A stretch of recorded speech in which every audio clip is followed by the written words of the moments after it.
नमस्कार दोस्तों, GS recipe के यूट्यूब चैनल पर आपका स्वागत है। आज हम प्रेसिडेंट के भाग 2 के बारे में डिस्कस करेंगे। इसका जो भाग 1 है वो अपलोड किया जा चुका है, उसको आप जाके पहले देख सकते हैं, फिर आप इस पर दोबारा आके देख सकते हैं। और याद रखिएगा, इस वीडियो की PDF अगर आपको चाहिए तो डिस्क्रिप्शन में दिए गए टेलीग्राम लिंक पर जाकर आप उसको डाउनलोड कर सकते हैं। तो शुरुआत करते हैं पहले क्वेश्चन से। पहला क्वेश्चन बोल रहा है कि भारत के राष्ट्रपति के निर्वाचन के संदर्भ में निम्नलिखित कथनों पर विचार कीजिए। क्या कथन बोल रहा है? पहला कथन है कि प्रत्येक MLA के वोट का मूल्य अलग अलग राज्य में अलग अलग होता है। क्या ये बात सही है? हाँ, ये बात बिल्कुल सही है। दूसरा कथन है कि लोकसभा के सदस्यों के वोट का मूल्य राज्यसभा के सदस्यों के वोट के मूल्य से अधिक होता है। तो ये बात जो है वो गलत है। तो इस क्वेश्चन का सही जवाब क्या हो जाएगा? वह हो जाएगा option number A is the right answer. अब इसके बारे में कुछ एक्सप्लेनेशन देख लीजिए। एक्सप्लेनेशन ये है कि संविधान में यह प्रावधान किया गया है कि राष्ट्रपति के निर्वाचन में विभिन्न राज्यों का प्रतिनिधित्व समान रूप से, बिल्कुल समान रूप से हो। साथ ही राज्यों तथा संघ के मध्य भी समानता मानी गई है। इसे प्राप्त करने के लिए राज्य विधानसभाओं तथा संसद के प्रत्येक सदस्य के मतों की संख्या निम्न प्रकार से निर्धारित की जाती है, जो मैं नीचे बता रहा हूँ। एक विधायक के मूल्य, अगर कोई एक विधायक है, विधायक के मत का जो मूल्य है वो कितना होगा? वो मूल्य होगा राज्य की कुल जनसंख्या डिवाइड बाई विधानसभा के निर्वाचित सदस्यों की कुल संख्या गुणे 1/1000। ये किसके मत का मूल्य है? वो एक विधायक के मत का मूल्य है। अगर एक संसद सदस्य के मतों का मूल्य देखा जाए तो ये होता है सभी राज्यों के विधायकों के मतों का कुल मूल्य डिवाइड बाई संसद के निर्वाचित सदस्यों की कुल संख्या। इससे क्या निकाला जाता है? इससे एक संसद सदस्य के मतों का मूल्य निकाला जाता है। इन दोनों से यह स्पष्ट किया जा सकता है कि लोकसभा तथा राज्यसभा दोनों के सदस्यों का मूल्य जो है वो बराबर होता है। तो इस क्वेश्चन का जो सही जवाब था वो क्या था? वह था option number A is the right answer. अगले क्वेश्चन की ओर बढ़ते हैं। क्वेश्चन बोल रहा है कि भारत का राष्ट्रपति एकल हस्तांतरण मत यानी कि सिंगल ट्रांसफरेबल वोट के जरिए समानुपातिक प्रतिनिधित्व यानी कि प्रोपोर्शनल रिप्रेजेंटेशन सिस्टम के द्वारा निर्वाचित होता है। इसका निहितार्थ जो है वह किसमें किया गया है? इसका निहितार्थ जो है वो सांसदों और विभिन्न राज्यों के विधायकों के मतों की संख्या जो है वो भिन्न होती है। इसके अंतर्गत ये निहित है। ऑप्शन नंबर डी जो है इसका सही जवाब हो जाएगा। अगले क्वेश्चन की ओर बढ़ते हैं। क्वेश्चन क्या है? क्वेश्चन बोल रहा है कि निम्न कथनों पर विचार कीजिए। कथन है कि भारत में राष्ट्रपति चुनाव के निर्वाचक मंडल में क्या क्या होता है। पहला है कि विधानसभा के निर्वाचित सदस्य के मत का मूल्यांकन जो है, मैंने बताया था, राज्य की कुल संख्या डिवाइडेड बाई राज्य विधानसभा के निर्वाचित कुल सदस्य गुणे 1/100। तो 1/100 तो मैंने नहीं बताया था, मैंने बताया था गुणे 1/1000। तो ये वाला जो कथन होगा वो गलत हो जाएगा। दूसरा, एक निर्वाचित संसद सदस्य के मत का मूल्य जो है उसका मूल्यांकन सभी राज्यों के विधायकों के मतों का कुल मूल्य डिवाइड बाई संसद के निर्वाचित सदस्यों की कुल संख्या। क्या मैंने यही बताया था? हाँ, यही है। तो इस क्वेश्चन का सही जवाब क्या हो जाएगा? केवल दूसरा वाला कथन सही है, पहला वाला कथन जो है वो गलत है। अगर 100 की बजाय 1000 होता तो ये वाला कथन भी सही होता। तो इस क्वेश्चन का सही जवाब क्या हो जाएगा? वह हो जाएगा option number B is the right answer. अगले क्वेश्चन की ओर बढ़ते हैं। क्वेश्चन क्या है?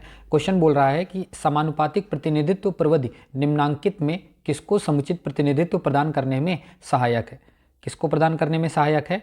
वो सहायक है अल्पसंख्यकों को समुचित प्रतिनिधित्व यानी कि proper representation to minority. Option number C जो है इसका सही जवाब हो जाएगा।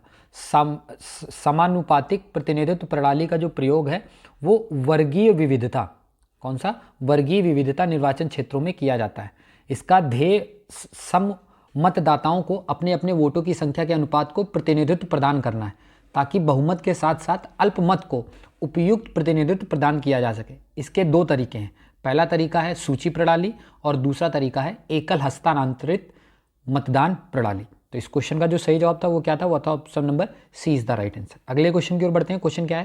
क्वेश्चन बोल रहा है कि भारत के राष्ट्रपति के निर्वाचन से संबंधित निम्नलिखित कथनों में से कौन सा कथन सही है, आपको बताना है।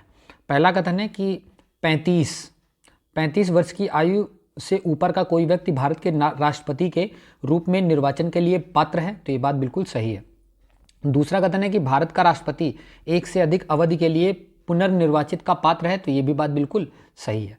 तीसरा कथन है कि कोई व्यक्ति यदि लाभ का पद धारण करता है तो वह भारत के राष्ट्रपति के लिए निर्वाचन का पात्र नहीं है, तो ये भी बात बिल्कुल सही है। क्वेश्चन का सही जवाब क्या हो जाएगा? वह हो जाएगा option number C is the right answer. अब कुछ इसके बारे में इंपॉर्टेंट फैक्ट जान लीजिए। भारतीय संविधान के भाग 5 के अनुच्छेद नंबर 52 में भारत के राष्ट्रपति पद की व्यवस्था की गई है। या भारत का राज्य प्रमुख एवं भारत का प्रथम नागरिक होता है। कौन प्रथम नागरिक होता है? राष्ट्रपति। राष्ट्रपति पद के चुनाव के लिए कुछ अर्हताएं जो हैं वो बताई गई हैं। वो किसके अकॉर्डिंग बताई गई हैं? अनुच्छेद 58 के अकॉर्डिंग बताई गई हैं। पहला है कि वह भारत का नागरिक होना चाहिए। दूसरा है वह 35 वर्ष की आयु पूर्ण कर चुका हो। तीसरा है वह लोकसभा का सदस्य निर्वाचित होने के लिए आर्थिक हो। और चौथा, वह संघ सरकार में अथवा किसी राज्य सरकार में अथवा किसी स्थानीय प्राधिकरण में अथवा किसी सार्वजनिक प्राधिकरण में लाभ के पद पर ना हो। यानी कि लाभ के पद में राष्ट्रपति, उपराष्ट्रपति, किसी राज्य का राज्यपाल, संघ या राज्य का मंत्री शामिल नहीं होते। ठीक है। और अनुच्छेद नंबर 58 में तो ये बताया गया है, अर्हताएं बताई गई हैं। और अनुच्छेद नंबर 57 के अंतर्गत ना भारत का राष्ट्रपति एक से अधिक अवधि के लिए पुनर्निर्वाचन का पात्र है। मतलब एक से अधिक बार वो चुनाव जो है वो लड़ सकता है। तो इस क्वेश्चन का जो सही जवाब था वो क्या था? वो था option number C is the right answer. अगले क्वेश्चन की ओर बढ़ते हैं। क्वेश्चन क्या है? क्वेश्चन बोल रहा है कि भारतीय राष्ट्रपति के विषय में निम्नलिखित कथनों पर विचार कीजिए। चलिए विचार कीजिए। पहला कथन है कि उसे भारत का जन्मा मतलब he should be citizen of India by birth. क्या ये बात सही है? ये बात सही नहीं है, ये बात जो है वो गलत है। उसे 35 वर्ष की उम्र पूरी कर लेनी चाहिए। ये बात बिल्कुल सही है। उसे संसद का सदस्य निर्वाचित होने की योग्यता रखनी चाहिए। क्या ये बात सही है? ये बात जो है बिल्कुल गलत हो जाएगी। तो इस क्वेश्चन का सही जवाब क्या हो जाएगा? वह हो जाएगा ओनली 2। कौन सा? दूसरा वाला कथन सही है, बाकी जो कथन है वो गलत है। ऑप्शन नंबर बी जो है इसका सही जवाब हो जाएगा। अगले क्वेश्चन की ओर बढ़ते हैं। क्वेश्चन क्या है? क्वेश्चन बोल रहा है कि राष्ट्रपति के उम्मीदवार के लिए क्या आवश्यक नहीं है? 35 वर्ष की आयु पूरा कर चुका हो, आवश्यक है। सांसद चुने जाने की योग्यता रखता हो, बिल्कुल सही बात है। देश का नागरिक हो, बिल्कुल सही बात है। एजुकेटेड, क्या पढ़ा लिखा होना जरूरी है? नहीं, पढ़ा लिखा होना जरूरी नहीं है। ऑप्शन नंबर बी जो है इसका सही जवाब हो जाएगा। अगले क्वेश्चन की ओर बढ़ते हैं। क्वेश्चन क्या है? क्वेश्चन बोल रहा है कि एक सांसद अथवा विधानसभा का सदस्य राष्ट्रपति निर्वाचित हो सकता है, परंतु क्या? चुनाव लड़ने से पूर्व उसे अपनी सदस्यता से त्यागपत्र देना होगा। क्या ये बात सही है? ये बात गलत है। अपने निर्वाचन से 6 माह के अंदर अपनी सदस्यता छोड़नी होगी। ये भी बात बिल्कुल गलत है। तीसरा, निर्वाचित होने के तुरंत उपरांत अपनी सदस्यता छोड़नी होगी। ये बात बिल्कुल सही है। और चौथा है कि एक सांसद चुनाव लड़ सकता है परंतु विधानसभा का सदस्य नहीं, तो ये बात बिल्कुल गलत है। क्वेश्चन का सही जवाब क्या हो जाएगा? क्वेश्चन का सही जवाब हो जाएगा option number C is the right answer. अब इसके बारे में कुछ महत्वपूर्ण तथ्य जान लेते हैं। महत्वपूर्ण तथ्य यह है कि भारतीय संविधान के अनुच्छेद नंबर 59 के तहत राष्ट्रपति के पद के लिए शर्तों का प्रावधान किया गया है। और अनुच्छेद नंबर 59 के सब क्लॉज 1 में 1 के अनुसार राष्ट्रपति जो है वो संसद के किसी सदन का या किसी राज्य के विधानमंडल के किसी भी सदन का सदस्य नहीं होगा। और यदि संसद के किसी सदन का या किसी राज्य विधानमंडल के किसी सदन का कोई सदस्य राष्ट्रपति निर्वाचित हो जाता है तो यह समझा जाएगा कि उसने सदन में अपना स्थान राष्ट्रपति के रूप में अपने पद ग्रहण की तारीख से रिक्त कर दिया है। मतलब एक साथ 2-2 पोस्ट थोड़ी ना दे देंगे। अगर आप राष्ट्रपति बन गए तो इससे पहले जो भी आप थे उससे त्यागपत्र देना होगा। आपने 2 तारीख को ज्वाइनिंग करी तो आप पता चल गया कि 1 तारीख को आपने रिजाइन यहाँ से इस्तीफा दे के आए हैं, तभी यहाँ की पोस्ट ज्वाइन कर रहे हैं। ठीक है, जैसे जॉब में होता है उसी तरीके से इसमें है। तो इस क्वेश्चन का सही जवाब क्या हो जाएगा? वह हो जाएगा option number C is the right answer. अगले क्वेश्चन की ओर बढ़ते हैं। क्वेश्चन क्या है? क्वेश्चन बोल रहा है कि निम्नलिखित में से कौन राष्ट्रपति के चुनाव प्रकरण के लिए सही नहीं है, आपको बताना है। पहला है कि पदस्थ राष्ट्रपति की पदावधि से पूर्व उत्तराधिकारी का चुनाव अवश्य हो जाना चाहिए। क्या ये बात सही है? हाँ, ये बात बिल्कुल सही है। राष्ट्रपति अपना पदभार ग्रहण करने की तिथि से 5 वर्ष तक पद पर रहेंगे। बिल्कुल सही बात है। तीसरा कथन है कि राष्ट्रपति का उत्तराधिकारी आने तक कार्यकाल की समाप्ति पर भी वह पद पर बना रहेगा। बिल्कुल सही बात है। और चौथा कथन है कि निर्वाचक मंडल के अपूर्ण होने के आधार पर राष्ट्रपति का चुनाव स्थगित किया जा सकता है। तो यही बात जो है वो गलत है और क्वेश्चन के हिसाब से यही बात सही हो जाएगी। ऑप्शन नंबर डी जो है इसका सही जवाब हो जाएगा। इसके बारे में कुछ महत्वपूर्ण तथ्य जान लीजिए। 11वें संविधान संशोधन 1961 के माध्यम से अनुच्छेद नंबर 71 में एक नया खंड 4 जो है वो जोड़ा गया, जिसमें प्रावधान किया गया कि राष्ट्रपति या उपराष्ट्रपति के निर्वाचन को निर्वाचक मंडल की रिक्तता के आधार पर चुनौती नहीं दी जा सकती है। तो इस क्वेश्चन का सही जवाब क्या हो जाएगा? वह हो जाएगा option number D is the right answer. अगले क्वेश्चन की ओर बढ़ते हैं। क्वेश्चन क्या है? प्रश्न बोल रहा है कि राष्ट्रपति का चुनाव निम्न में से किसके द्वारा संचालित किया जाता है? तो राष्ट्रपति का जो चुनाव है वह भारत के निर्वाचन आयोग द्वारा यानी कि इलेक्शन कमीशन ऑफ इंडिया के द्वारा संचालित किया जाता है। ऑप्शन नंबर डी जो है इसका सही जवाब हो जाएगा। अनुच्छेद नंबर 324 के खंड 1 यानी कि सब क्लॉस 1 के अनुसार संसद और प्रत्येक राज्य के विधानमंडल के लिए कराए जाने वाले सभी निर्वाचनों के लिए तथा राष्ट्रपति और उपराष्ट्रपति के पदों के लिए निर्वाचक नामावली तैयार कराने का और उन सभी निर्वाचनों के संचालन का अधीक्षण, निदेशन और नियंत्रण निर्वाचन आयोग में ही निहित होता है। सारे काम जो है वो इलेक्शन कमीशन ऑफ इंडिया ही करता है। तो इस क्वेश्चन का जो सही जवाब हो जाएगा वो क्या हो जाएगा? वो हो जाएगा option number D is the right answer. अगले क्वेश्चन की ओर बढ़ते हैं। क्वेश्चन क्या है? क्वेश्चन बोल रहा है कि अगर भारत के राष्ट्रपति के चुनाव में कोई विवाद है तो उस विवाद को सौंपा जा सकता है। उस विवाद को किसे सौंपा जा सकता है? तो उस विवाद को जो है वो सुप्रीम कोर्ट को सौंपा जा सकता है, भारत के सर्वोच्च न्यायालय को। ऑप्शन नंबर सी जो है इसका सही जवाब है। संविधान के अनुच्छेद नंबर 71 के सब क्लॉस 1 यानी कि खंड 1 में वर्णित है यानी कि उल्लेख किया गया है कि राष्ट्रपति या उपराष्ट्रपति के निर्वाचन से उत्पन्न या सशक्त सभी शंकाओं और विवादों की जांच और विनिश्चय उच्चतम न्यायालय यानी कि सुप्रीम कोर्ट द्वारा किया जाएगा और उसका विनिश्चय अंतिम होगा, मतलब वो जो निर्णय देगा वो बिल्कुल लास्ट होगा। ठीक है, ऑप्शन नंबर सी जो है इसका क्या हो जाएगा? सही जवाब हो जाएगा। ठीक है, अगले क्वेश्चन की ओर बढ़ते हैं। प्रश्न है कि राष्ट्रपति के चुनाव संबंधी विवादों पर निर्णय जो है वो कौन देता है? तो इस पर जो निर्णय देता है वो सुप्रीम कोर्ट देता है, सर्वोच्च न्यायालय द्वारा। ऑप्शन नंबर ए जो है इसका सही जवाब हो जाएगा। अगले प्रश्न की ओर बढ़ते हैं। क्वेश्चन क्या है? प्रश्न है कि भारतीय संविधान का कौन सा अनुच्छेद राष्ट्रपति के पद के लिए पुनः निर्वाचन की योग्यताएं निर्धारित करता है? तो कौन सा अनुच्छेद करता है? यह जो है वो अनुच्छेद नंबर 57 करता है। ठीक है, अनुच्छेद नंबर 57 में राष्ट्रपति के पुनः निर्वाचन की योग्यताओं से संबंधित में बताया गया है। अनुच्छेद नंबर जो है 52 दिया गया है ना, इसमें क्या है? इसमें भारत के राष्ट्रपति के पद का प्रावधान किया गया है। अनुच्छेद नंबर जो 54 है उसमें भारत के राष्ट्रपति के निर्वाचन से संबंधित चीज़ों के बारे में बताया गया है। और अनुच्छेद नंबर जो 55 है ना, वो राष्ट्रपति के निर्वाचन की रीति से संबंधित है। ठीक है, तो इस क्वेश्चन का जो सही जवाब है वो क्या था? वह था option number D is the right answer. अगले क्वेश्चन की ओर बढ़ते हैं। क्वेश्चन क्या है? क्वेश्चन बोल रहा है कि एक तो ऊपर कथन है फिर नीचे कारण है। कथन बोल रहा है कि भारत का राष्ट्रपति परोक्षता यानी कि इनडायरेक्टली तरीके से निर्वाचन इसका होता है, तो ये बात बिल्कुल सही है। दूसरा कथन है कि भारत में संसदीय प्रणाली को गणतंत्रात्मक के साथ जोड़ा गया है यानी कि parliamentary system in India has been combined with republicanism. तो क्या ये बात बिल्कुल सही है? हाँ, ये बात बिल्कुल सही है और ये इसका व्याख्या भी करता है। तो ऑप्शन नंबर ए जो है इसका सही जवाब हो जाएगा। भारत में संसदीय प्रणाली को गणतंत्रवाद के साथ जोड़ा गया है, इसलिए भारत का जो राष्ट्रपति है ना वह निर्वाचित होता है और राष्ट्रपति का निर्वाचन अप्रत्यक्ष यानी कि परोक्ष रूप से किया जाता है। तो इस क्वेश्चन का सही जवाब क्या हो जाएगा? वह हो जाएगा option number A is the right answer. अगले प्रश्न की ओर बढ़ते हैं।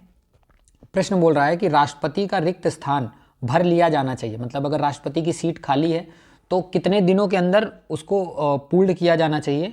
वह 6 महीनों के भीतर पूर्ण कर लिया जाना चाहिए। ऑप्शन नंबर बी जो है इसका सही जवाब हो जाएगा। अनुच्छेद नंबर 62 के खंड 2 में इसके तहत राष्ट्रपति की मृत्यु, पद त्याग यानी कि इस्तीफा या पद से हटाए जाने या अन्य कारण से हुई उसके पद में रिक्ति को भरने के लिए निर्वाचन रिक्ति होने की तारीख के पश्चात यथाशीघ्र और प्रत्येक दशा में 6 माह बीतने से पहले किया जाएगा और रिक्ति को भरने के लिए निर्वाचित व्यक्ति अनुच्छेद नंबर 56 के उपबंधों के अधीन रहते हुए अपने पद ग्रहण की तारीख से 5 वर्ष, कितना, 5 वर्ष की पूरी अवधि तक पद धारण करने का हकदार होगा। तो इस क्वेश्चन का जो सही जवाब है वो क्या होगा, वो होगा option number B is the right answer. तो इस क्वेश्चन का सही जवाब क्या है, इस क्वेश्चन का सही जवाब है option number B is the right answer. अगले प्रश्न की ओर बढ़ते हैं। प्रश्न क्या है, प्रश्न बोल रहा है कि राष्ट्रपति 5 वर्ष तक अपने पद पर रहता है, बिल्कुल सही बात है। अपने निर्वाचन की तारीख से, नहीं, गलत बात। संसद द्वारा निर्धारित तारीख से, बिल्कुल गलत बात। तीसरा, अपने पद ग्रहण की तारीख से, बिल्कुल सही बात, ज्वाइनिंग से ही तो होगा, निर्वाचन आयोग द्वारा घोषित तिथि से, तो ये बात गलत है। तो इस क्वेश्चन का सही जवाब क्या हो जाएगा, वो हो जाएगा option number C is the right answer. Option number C is the right answer. अगले क्वेश्चन की ओर बढ़ते हैं। प्रश्न क्या है, प्रश्न बोल रहा है कि निम्नलिखित का सही कालक्रम बताइए, मतलब कि कब से कब तक ये जो राष्ट्रपतियों की जो सूची दी गई है वो कब से कब तक थे। तो जो डॉक्टर राजेंद्र प्रसाद जी जो हैं वो 26 जनवरी 1950 से लेके 13/5/1962 तक ये राष्ट्रपति रहे थे। अगर वीवी गिरी जी की बात की जाए तो 24/8/1969 से लेके 24/8/1974 तक ये राष्ट्रपति रहे थे। अगर जाकिर हुसैन जी की बात की जाए तो 1967 से लेके 1969 तक थे। और अगर फ़खरुद्दीन अली अहमद जी की बात की जाए तो 1974 से लेके 1977 तक ये राष्ट्रपति थे। अब आप उसी हिसाब से मैच कर लीजिए, मैं सही जवाब बता देता हूँ। इसका सही जवाब क्या हो जाएगा, वो हो जाएगा option number D is the right answer. अगले क्वेश्चन की ओर बढ़ते हैं। क्वेश्चन क्या है, प्रश्न बोल रहा है कि स्वतंत्र भारत के प्रथम राष्ट्रपति जो थे वो कौन थे, मतलब वो कहाँ से बिलोंग करते थे, वो जो बिलोंग करते थे वो बिहार से बिलोंग करते थे। ऑप्शन नंबर सी जो है इसका सही जवाब है। और वो थे कौन, स्वतंत्र भारत के प्रथम राष्ट्रपति डॉक्टर राजेंद्र प्रसाद जी थे। कौन थे, डॉक्टर राजेंद्र प्रसाद जी थे। अभी तक डॉक्टर राजेंद्र प्रसाद ही 2 कार्यकाल तक राष्ट्रपति रहे हैं। इस क्वेश्चन का सही जवाब क्या हो जाएगा, वह हो जाएगा option number C is the right answer. अगले क्वेश्चन की ओर बढ़ते हैं। क्वेश्चन क्या है, प्रश्न बोल रहा है कि भारत के किस राष्ट्रपति ने लगातार 2 कार्य अवधि पूर्ण की है। तो एक ही हैं, वो कौन है, वो डॉक्टर राजेंद्र प्रसाद जी हैं। ऑप्शन नंबर बी जो है इसका सही जवाब हो जाएगा। अगले क्वेश्चन की ओर बढ़ते हैं। प्रश्न बोल रहा है कि किसने स्वतंत्र उम्मीदवार के रूप में भारत के राष्ट्रपति पद का चुनाव जीता था। तो वो कौन थे, वो जो थे वो श्री वीवी गिरी जी थे। ऑप्शन नंबर बी जो है इसका सही जवाब हो जाएगा। वीवी गिरी जी ही ऐसे राष्ट्रपति निर्वाचित हुए थे जिन्होंने कांग्रेस का स्पष्ट बहुमत होते हुए भी निर्दलीय यानी कि स्वतंत्र उम्मीदवार के रूप में चुनाव में सफलता प्राप्त की थी। केवल वीवी गिरी जी ही के निर्वाचन के समय दूसरे चक्र की मतगणना करनी पड़ी थी। अभी तक दूसरे चक्र की गणना से गिरी ही राष्ट्रपति निर्वाचित हुए हैं। केवल नीलम संजीव रेड्डी ऐसे राष्ट्रपति हुए जो एक बार चुनाव में पराजित हुए तथा बाद में निर्विरोध जो है वो निर्वाचित भी हुए थे। तो इस क्वेश्चन का जो सही जवाब है वो क्या है, वह है option number B is the right answer. अगले क्वेश्चन की ओर बढ़ते हैं। क्वेश्चन क्या है, प्रश्न बोल रहा है कि सर्वसम्मति से निर्वाचित भारत के राष्ट्रपति जो थे वो कौन थे। वो जो भारत के राष्ट्रपति थे वो एन संजीवा रेड्डी जी थे। ऑप्शन नंबर सी जो है इसका सही जवाब हो जाएगा। अगले क्वेश्चन की ओर बढ़ते हैं। प्रश्न क्या है, प्रश्न बोल रहा है कि निम्न में से कौन भारत का प्रथम कार्यवाहक राष्ट्रपति बना था। तो वो कौन बने थे, तो कार्यवाहक राष्ट्रपति जो प्रथम बने थे वो वीवी गिरी जी ही थे, बने थे। ऑप्शन नंबर बी जो है इसका सही जवाब हो जाएगा। डॉक्टर जाकिर हुसैन जी की मृत्यु के बाद जो उपराष्ट्रपति थे वीवी गिरी जी, इन्होंने ही कार्यवाहक राष्ट्रपति के रूप में कार्य किया था। पुनः उनके राष्ट्रपति पद के उम्मीदवार बनने पर एम हिदायतुल्लाह कार्यवाहक राष्ट्रपति जो है वो बने थे। तो इस क्वेश्चन का जो सही जवाब था वो क्या था, वो था option number B is the right answer.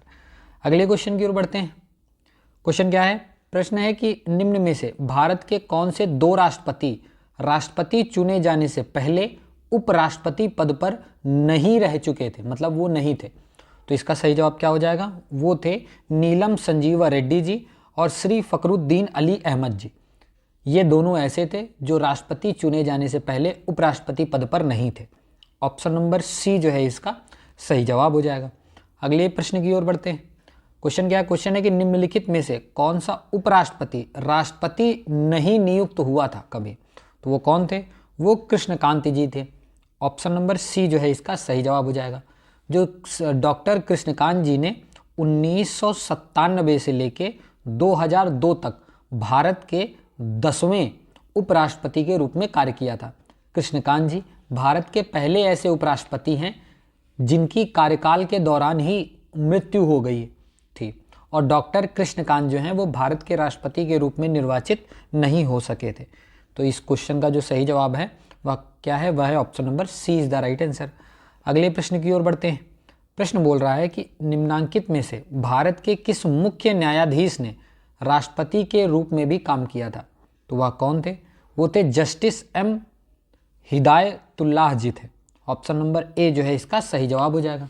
Bharat के उच्चतम न्यायालय यानी कि सुप्रीम कोर्ट के मुख्य न्यायाधीश जस्टिस एम हिदायतुल्लाह जी ने कार्यवाहक राष्ट्रपति के रूप में कार्य किया था, और कार्यकारी राष्ट्रपति वीवी गिरी द्वारा राष्ट्रपति का चुनाव लड़ने हेतु त्यागपत्र देने के बाद 20 जुलाई 1969 से लेके 24 अगस्त 1969 तक न्यायमूर्ति एम हिदायतुल्लाह जी राष्ट्रपति के कर्तव्यों का निर्वहन किया। जुलाई अगस्त मतलब 20 जुलाई से लेकर 24 अगस्त तक जोड़ लो तो 10 24 कितना हो जाएगा, 34 दिन तक रहे थे, है ना। तो इस क्वेश्चन का सही जवाब क्या हो जाएगा? वो हो जाएगा option number A is the right answer. अगले क्वेश्चन की ओर बढ़ते हैं। क्वेश्चन क्या है? प्रश्न है कि बिल्कुल प्रारंभ से भारत के राष्ट्रपति के पद पर आसीन व्यक्तियों का निम्नलिखित में से कौन सा एक सही क्रम है, आपको बताना है। तो सबसे पहले राजेंद्र प्रसाद जी बने थे, तो श्री राजगोपालाचारी ये गलत हो जाएगा, श्री राजगोपालाचारी ये भी गलत हो जाएगा। राजेंद्र प्रसाद पहले नंबर पे, राजेंद्र प्रसाद पहले नंबर पे, तो ये तो सही है। राजेंद्र प्रसाद जी जो थे वो 1950 से लेके 1962 तक थे। उसके बाद राधा कृष्णन जी आए थे। देखो राजेंद्र प्रसाद जी के साथ राधा कृष्णन इसमें भी है, राधा कृष्णन इसमें भी है। तो राधा कृष्णन जी जो थे वो 1962 से लेके 1967 तक थे। तीसरे नंबर पे आए थे जाकिर हुसैन जी, तो इसमें वीवी गिरी दे रखा है, इसमें जाकिर हुसैन दे रखा है, तो डी जो है इसका सही जवाब हो जाएगा। आप उसको भी नोट कर लीजिए कि जो जाकिर हुसैन जी जो थे वो 1967 से लेके 1969 तक राष्ट्रपति रहे थे।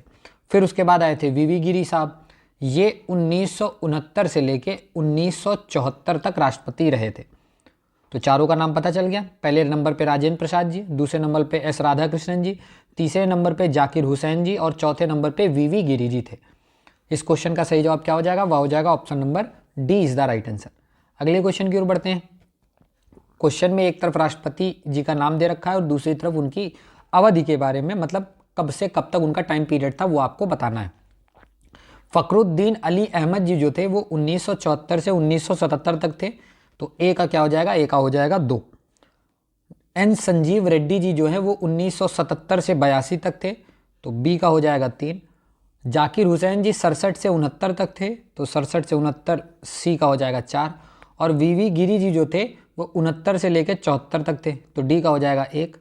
तो हो जाएगा 2 3 4 1। 23 41 किस में है?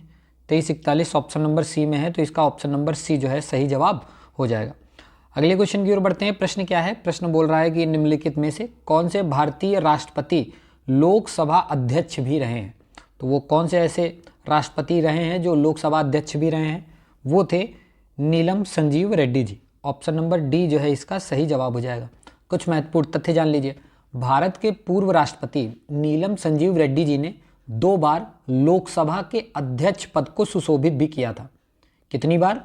2 बार लोकसभा के अध्यक्ष पद को सुशोभित किया था। पहली बार चौथी लोकसभा के कार्यकाल में 1967 से लेके 1969, फिर उसके बाद त्यागपत्र दे दिया। फिर दूसरी बार जो है वो 1977 में नीलम संजीव रेड्डी जी 1977 में भारत के राष्ट्रपति निर्वाचित हुए थे, जो कि भारत के एकमात्र निर्विरोध राष्ट्रपति रहे हैं। ये उपराष्ट्रपति के पद पर कभी भी नहीं रहे हैं। ठीक है, तो इस क्वेश्चन का जो सही जवाब है वो क्या है? वह था option number D is the right answer. अगले क्वेश्चन की ओर बढ़ते हैं। क्वेश्चन क्या है? प्रश्न बोल रहा है कि इनमें से किसने निर्विरोध भारत के राष्ट्रपति चुने जाने के पूर्व लोकसभा अध्यक्ष के रूप में कार्य किया है? तो वह कौन है? वो है नीलम Sanjeev Reddy ji. Option number D जो है इसका सही जवाब हो जाएगा।